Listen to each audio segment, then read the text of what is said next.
नमस्कार, मैं डॉक्टर वसुंधरा मिश्र 2840D IGNOU centre से। आज हम MSD 3 में उपन्यास और कहानी के अंतर्गत मैला आंचल उपन्यास पर चर्चा करेंगे। मैला आंचल फणीश्वर रेणु जी का प्रतिनिधि उपन्यास है। 1954 में लिखा यह हिंदी का श्रेष्ठ और सशक्त आंचलिक उपन्यास के रूप में माना जाता है। भारतीय ग्रामीण जीवन का इसमें सुंदर चित्रण मिलता है। रेणु जी के शब्दों में इसमें फूल भी है, शूल भी है, गुलाब भी है, कीचड़ भी है, चंदन भी, सुंदरता भी, कुरूपता भी। मैं किसी से दामन बचाकर निकल नहीं पाया। कथा की सारी अच्छाइयों और बुराइयों के साथ साहित्य की दहलीज पर आ खड़ा हुआ हूँ। पता नहीं अच्छा किया या बुरा, जो भी हो अपनी निष्ठा में कमी महसूस नहीं करता। उपन्यास का कथानक पूर्णिया जिले के एक गांव मेरीगंज का है। यहाँ के मुख्य पात्र डॉक्टर प्रशांत बनर्जी, जो पटना के एक प्रतिष्ठित मेडिकल कॉलेज से पढ़ने के बाद शहर में न जाकर मेरीगंज में मलेरिया और काला अजर पर शोध करने आते हैं।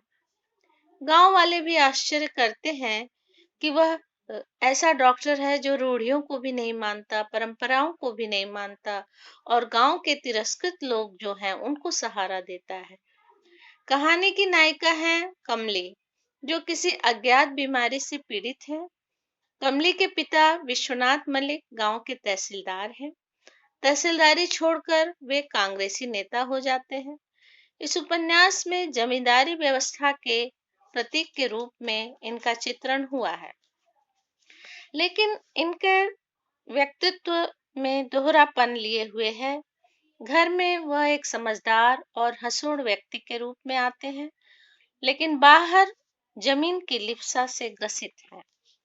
कहानी के अन्य पात्र किसी न किसी विचारधारा से जुड़े हुए हैं। जातिवाद, समाजवाद या स्वराज आंदोलन के झंडा बरदार से। मिथिलांचल से जुड़े इस उपन्यास को आंचलिक कहने का कारण यह है कि इस उपन्यास में मिथिला क्षेत्र में प्रयोग किए जाने वाले अनेक शब्द मिलते हैं और उस अंचल विशेष की सभी जो विशेषताएं हैं उनसे यह उपन्यास विशेष रूप से जुड़ा हुआ है। जैसे गांव में शब्दों में भी अगर हम बात करें तो उच्चारण की जो परंपरा है, स्टेशन को टेशन, MLA को मेले, सोशलिस्ट को सुशलिंग, गांधी जी गन्ही, जवाहरलाल को जमाहिरलाल, स्वराज को सुराज, राजेंद्र प्रसाद को राजेंद्र प्रसाद इत्यादि उच्चारण से किया जाता है। और भी यहाँ पे अवधी भाषा के भी शब्द मिलते हैं। अवधी पात्र भी हैं जो जैसे राम खिलावन है, कालीचरण है, शिव शक्कर सिंह है, हरगौरी सिंह है, रमपियरिया हैं, रामाजुदास हैं आदि इन नामों से ग्रामीण पृष्ठभूमि को वह यह उपन्यास और अधिक पुख्ता करता है। छोटी जाति के लोगों के साथ खाने से इनकार करना, गांव के जो भोज के समय जिस तरह की बात आती है वह भी उनकी मानसिकता को दर्शाती है। फसल कटाई बुआई पर लोकगीत गाना, अखाड़ा आदि का होना, वाद विवाद का पंचायत में निपटारा, ये सब आंचलिकता का रूप है। उदाहरण के स्वरूप पर वहां पर राजनीति को लेकर जब बात होती है तो रेणु जी के मैला आंचल में लिखा है कि अभी चेवरलेट गाड़ी पर लीडरी सीख रहे हैं आप क्या जानिएगा कि साथ साथ भूंजा फांक कर 100 माइल पैदल चलकर गांव-गांव में कांग्रेस का झंडा किसने फहराया। स्कूल में पंचम जारज का फोटो फोड़ देने से ऑफिस में ताला लगाकर क्या आप लीडर हो गए। इस तरह की बातें जो हमारे रोज के समाज में मिलती हैं, मैला आंचल में बहुत सारे प्रसंग आते हैं। 1945 की बात, जो हमारा भारत स्वतंत्र होता है उस समय की बात, और उसके बाद 1947 में जो हमारा भारत की आजादी होती है और उसके बाद कैसी हालत होगी इस भारत की आजादी के बाद, उसकी भी राजनीतिक और आर्थिक और सामाजिक परिदृश्य को पूरी तरह से रेणु जी ने इस ग्रामीण परिप्रेक्ष्य में पूरी बात बताई है। यहाँ पर जो व्यभिचार, शोषण, गरीबी, रोग, भूखमरी और धर्म की आड़ में जो अत्याचार है, बाह्य आडंबर है, अंधविश्वास है, इन सब पर ये पूरा का पूरा मैला आंचल जिस तरह से हमारे सामने आता है, वह ग्रामीण समस्याओं को, ग्रामीण परिवेश को और भारत की परिवेश को पूरी तरह से स्थापित करता है। उपन्यास में ग्रामीण जातिवाद के विभत्स चेहरे भी दिखाए गए हैं। कई घटनाएं और परंपराओं के द्वारा जातिवाद का भस्मासुर गहराई से अपनी जड़ें जमा चुका है। डॉक्टर प्रशांत की जाति क्या है, उसको जानने के लिए गांव वाले उत्सुक थे, जबकि वह अज्ञात कुलशील का था। उसे अपनी जाति का पता न था। गांव में सभी जातियों के रहने के अलग अलग स्थान बने हैं। उनका अपना अपना नेता था। जाति की राजनीति गांव की विशेषता होती है। जब कांग्रेस और सोशलिस्ट पार्टी आई तो उसका अलग अलग प्रभाव पड़ा। पीड़ित जातियों पर सोशलिस्ट पार्टी का प्रभाव पड़ता है, क्योंकि उनका तरीका बहुत ही क्रांतिकारी था। लेकिन कांग्रेस के बालदेव जी ने वादा नहीं निभाया। इस तरह से रेणु जी ने इस उपन्यास को लिखा तो वह देश की आजादी के कुछ पहले का समय था। अंग्रेजों के राज करने का तरीका भी देखने को मिलता है और साथ ही साथ कांग्रेसी गतिविधियों को भी देखा जा सकता है। दोनों ही सोशलिस्ट कांग्रेस पार्टी के अलग अलग प्रभाव जनता पर पड़ रहे थे। देश की आजादी के बाद लोगों को उसकी प्रतिक्रिया भी दिखाई पड़ने लग गई थी। आजादी के कारण जमीनी बदलाव क्या हुए? एमएलए, मिनिस्टर आदि भ्रष्ट लोग ही पदों पर बिठाए गए। आम जनता के लिए कुछ भी न था। गांधी जी की मृत्यु पर हम देखते हैं पूरे गांव में शोक यात्रा निकाली गई। गांव वाले किसी गांधी को नहीं जानते थे। उन्हें तो बस इतना ही पता था कि गांधी जी महापुरुष हैं। उपन्यासकार ने कांग्रेस में पनपते भ्रष्टाचार और उसके जन विरोधी नीतियों के विरोध में साम्यवादी और समाजवादी पार्टियां उभरती हैं। लेखक ने बड़ी ही कुशलता से मेरीगंज को अखिल भारतीय राजनीति मंच का लघु रूप बना दिया है। बालदेव का चरित्र कैसे बदलता है और पतन की ओर जाता है। वह सुराज के बहाने गांव को बुद्धू बनाता है। जिला स्तर के नेता उसे दूध की मक्खी की तरह निकाल फेंकते हैं। रेणु प्रेमचंद के सच्चे उत्तराधिकारी साबित हुए हैं। उन्होंने ग्रामीण और किसानों की का सटीक चित्रण किया है।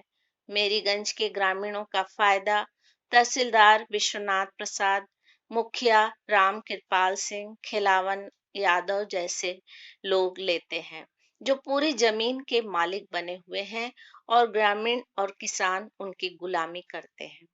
अंधविश्वास और डायन जैसे इल्जाम भी गांव में फैले हुए हैं।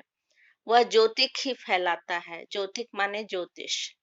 पार्वती की मां को डायन घोषित करना और रोग की दवा को न खाना आदि बहुत सारे अंधविश्वास फैले हुए हैं। यह एक अमानवीय पहलू है जिसका बड़ा ही मार्मिक और रोमांचकारी वर्णन इस उपन्यास में मिलता है। मार्टिन साहब का खंडहर, कमला नदी, मलेरिया सेंटर की दवा में गाय का खून, सुई भोग कर जहर देकर मार डालना, भूत प्रेत डाकिन के पैर उल्टे होते हैं आदि इन सब कुप्रचारों का यह ग्रामीण परिवेश साक्षी है।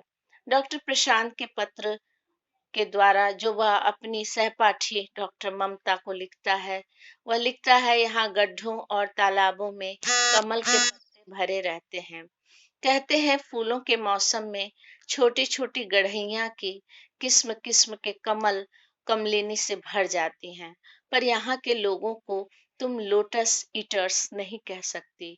बड़े ही सीधे लोग हैं, पर हमें वो दिन में 5 बार ठग लेंगे और हम जानते हुए भी उनकी सरलता पर मोहित हो जाते हैं। इस प्रकार कई माध्यम से रेणु जी ने मेरीगंज के गांव के बहाने गांव की सामाजिक आर्थिक संरचना के भीतर के आईने को दर्शाया है।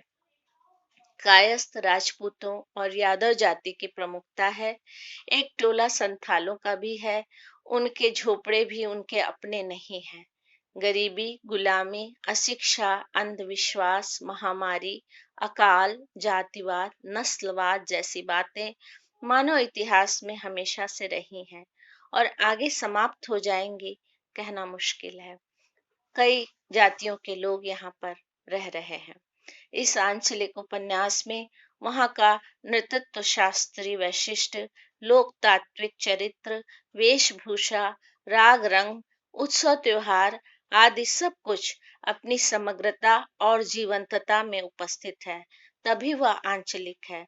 रेणु कहते हैं, संपूर्ण राष्ट्र का प्रतीक मानकर यह छोटे से गोले शीशे पूरा ताजमहल दिखाने वाला आग्रह था।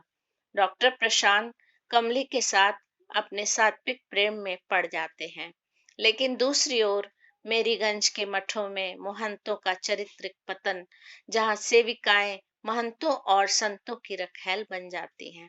सेवादार रामदास, नागा बाबा, लरसिंह दास आदि की चरित्रहीनता दिखाई है। सेवादार मुकदमा लड़कर अबोध लक्ष्मी को घर पे लाता है कि मैं पूरी जिम्मेदारी से इसका साथ निभाऊंगा। उसके साथ लेकिन वह नर पशु और दानव बनकर बहुत से कुकृत्य करता है। चेला रामदास भी लक्ष्मी की निरीवस्था का अनुचित लाभ उठाता है, लेकिन लक्ष्मी के साथ दाल न गलने पर राम प्यारी को दासिन और रखैल बनाता है। रेणु का विश्वास है कि समाज में घटित इन घृणित अश्लील पशुता पर मंगल कामना का जय घोष जरूर गूंजेगा और एक दिन आंसू से भीगी हुई धरती पर प्रेम के पौधे लहलहाएंगे और मैला आंचल रोती हुई भारत माता की आंखों में आंसू नहीं होंगे, अपितु अधरों पर मुस्कान होगी। रेणु कृषक भी रहे हैं और लेखक भी। निसंदेह मैला आंचल एक श्रेष्ठ औपन्यासिक कृति है। भारत माता ग्राम वासिनी खेतों में फैला है श्यामला, धूल भरा मैला सा आंचल, मिट्टी की प्रतिमा उदासिनी, भारत माता ग्राम वासिनी। आज हम मैला आंचल की इस चर्चा को यहीं पर समाप्त करते हैं। धन्यवाद।